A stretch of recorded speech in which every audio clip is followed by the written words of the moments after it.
So Molly, we're talking about the Book of the 12, which is sort of a strange beast as a thing. It's a collection of 12 small prophetic books that span hundreds of years, from as early as the 8th century to, 4th century, somewhere in there. How do we end up calling this thing like the Book of the 12? What kind of existence? I never heard that, I will admit, until I entered academia, that there was a thing called the Book of the 12. These were just the minor prophets down there at the end. Is there an actual thing here?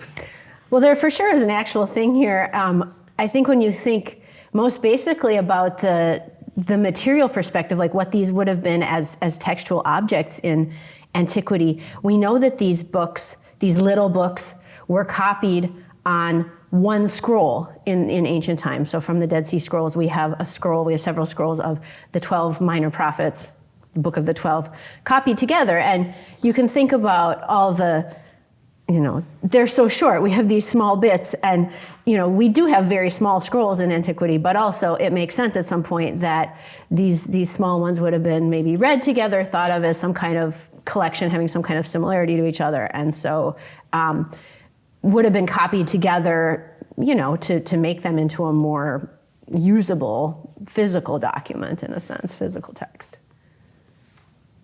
Why these 12? Well, that's a great question. I mean, wouldn't it be great if we had other prophetic texts that we know of that were not part of this collection? And we don't quite have that kind of information. But clearly, it seems like these were texts, as you say, some of them are very old. They would have been copied and read over time in communities. The later ones maybe were seen to somehow be connected to the earlier ones, and so you have a series of small texts, of prophetic texts, of oracles, right, of words, of oracular speech.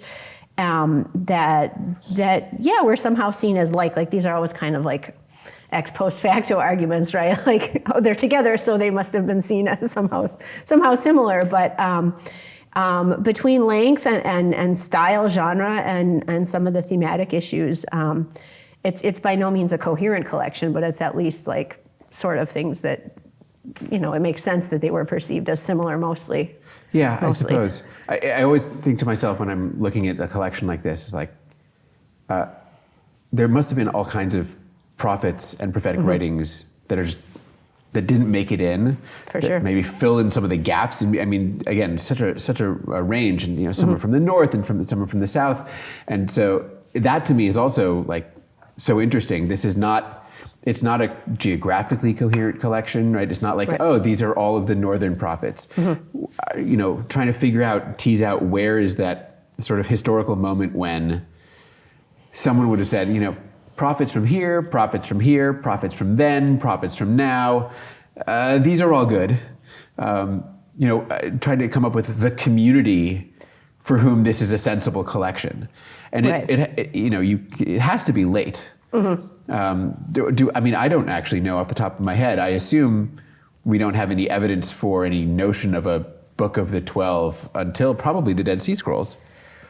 Right. I mean, there's not like most of our textual evidence. We don't have any until the Dead Sea Scrolls, and so, and we don't get. I mean, we would have to have some kind of internal reference to, if I don't know, the books of Chronicles or Ezra Nehemiah had Nehemiah reading from the scroll of the Book of the 12 instead of the scroll of the Torah, like that would be great. Right. But I think you're right that thinking about the time period is significant, and what joins these texts together. You can think. We don't have other texts preserved, but we do have other prophets mentioned in the Hebrew Bible, and they're usually ones that the text doesn't like. Right? Yeah, sure. So you can imagine, there's even with the ideological diversity in the collection, which I think is there, you can also say, well, there is a maybe a norming perspective in some sense in terms of what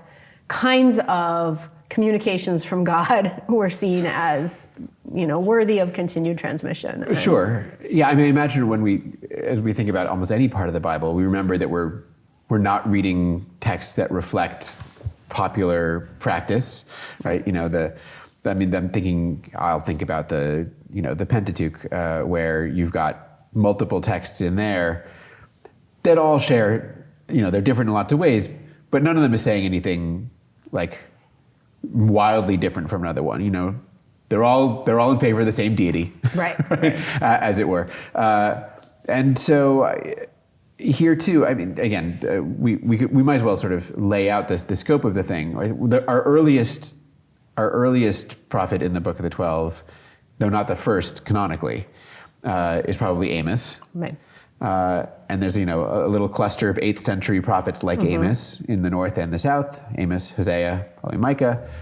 And the latest is the end of Zechariah and Malachi. Yeah. And those are Very fourth, late. third. Yeah. Yes. Yes. Real late. I'd say for sure fourth. The world of difference between Hosea and Amos on one end, and Haggai and Zechariah and Malachi on the other. You're almost not speaking the same language, but there do seem to be some thematic continuities, as you say. Right? They're all worshiping the same God still. What else ties these books together, if anything? Yeah, I think the notion of prophetic texts are often connected in the popular mind with the future. Like, what does a prophet do? The prophet predicts the future. And in the land of biblical scholarship, we resist that simple equation to focus on the ways prophets were, delivering oracles, but really connected to the people's situation. So, I've seen a lot of wrongdoing people. I've seen a lack of social justice, or we'll talk about these, right?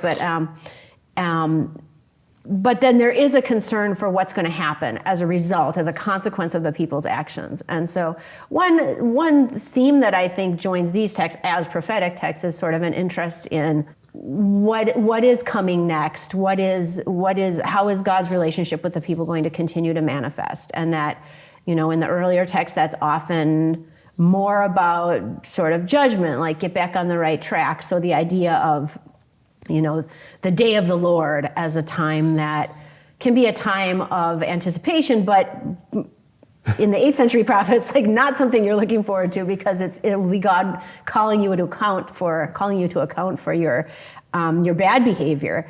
And then so there's a continued, not a distant future, but a continued reflection on what is the next step for God's relationship with his people? How is God going to respond to the people's actions? And then over time, right, in the post-exilic period, this becomes more complicated, right? Because it's not just the people, the community, whoever these communities are, they've experienced deportation and exile, return, a loss of sovereignty, loss of political sovereignty, and so they are they're rethinking some of those older frameworks of punishment and saying, well, and so you see a sort of interest in, okay, how does our behavior translate into future events, but also, will God ever sort of restore us to the kind of situation, the relationship that we look back to as having had previously? Yeah, it's actually something so interesting about reading a collection like this that spans, is pre-exilic and post-exilic. In a sense, reminds us that these texts were always bound to historical context, right? It's one thing to, as you suggest, it's one thing to sort of rail about social justice and how God's going to be angry if we don't change our ways in the 8th century. 300 years later, when Israel is in exile, to a message like, we should be doing better at social justice, or God is going to, be angry at us. It's like, well, I think that ship sailed. Exactly.